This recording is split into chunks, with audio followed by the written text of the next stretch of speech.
Hello everyone, welcome back to the channel. Today we are going to learn about one of the most important biomolecules in biology, that are carbohydrates. Whenever we eat rice, wheat, sugar, fruits or potatoes, we are consuming carbohydrates.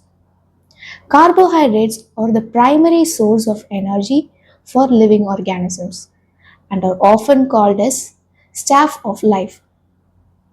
In this video, we are going to cover several topics about carbohydrates. So let's begin.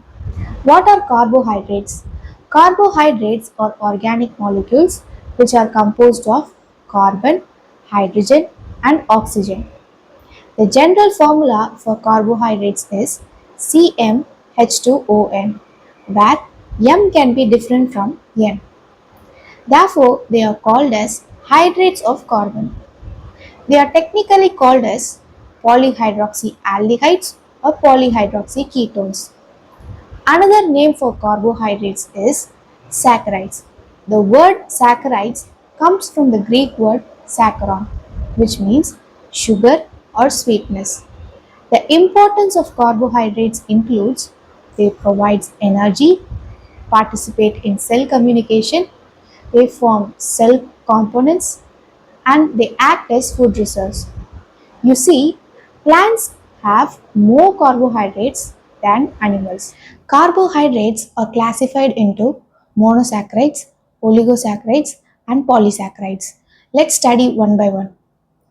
Monosaccharides are the simplest sugars. Mono means one. The general formula for monosaccharides is CnH2ON. For example, glucose, fructose, ribulose, ribose, and erythrulose. They contain a free aldehyde group or ketone group. They cannot be hydrolyzed further. Based on carbon group, it is classified into triose, that is, it contains 3 carbon, tetrose, pentose, hexose, and heptose. And based on functional group, it is classified into aldose, that contains aldehyde group, ketose, it contains a ketone group. For example, glucose is an aldose and fructose is a ketose. Oligosaccharides. Oligo means few. Oligosaccharides produces 2 to 10 monosaccharides upon hydrolysis. If there are 2 monosaccharides, it is disaccharide. If there are 3 monosaccharides, it is called as trisaccharides. If there are 4, it is called as tetrasaccharides. Examples for disaccharides are lactose, maltose, and sucrose. Lactose and maltose are reducing disaccharides. Sucrose is a non-reducing disaccharide. Examples for trisaccharides are ribose, raffinose. Example for tetrasaccharide is stachyose. Polysaccharides. Poly means many. Polysaccharides produces more than 10 monosaccharides upon hydrolysis. Based on composition, they are divided into two types, homopolysaccharides and heteropolysaccharides.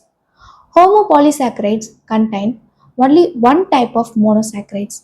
For example, starch, glycogen, cellulose, inulin. Starch is present in plants, which is the storage carbohydrate. Glycogen is also a storage carbohydrate present in animals that are found in livers, muscles. Cellulose is the major component in plant cell wall that gives structural support.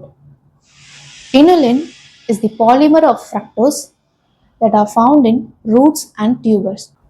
Based on function, polysaccharides is divided into two, storage polysaccharides and structural polysaccharide. Storage polysaccharides are starch and glycogen. Structural polysaccharide is cellulose. Now we will see what are all the functions of carbohydrates. Carbohydrates are the primary source of energy. Glucose is a carbohydrate that produces ATP through glycolysis and Krebs cycle. Glycogen is the storage carbohydrate present in animals. Starch is also a storage carbohydrate present in plants. Carbohydrates is used for the formation of fats and proteins. It is the energy source for brain. Ribose and deoxyribose are the type of carbohydrate which are the component of DNA and RNA. It helps in cell wall formation, cell to cell communication, immune system modulation, and it is a component of connective tissues. So that's all for today. If you found this lesson helpful, don't forget to like, share, and subscribe. See you in the next biology lesson. Thank you. Bye bye.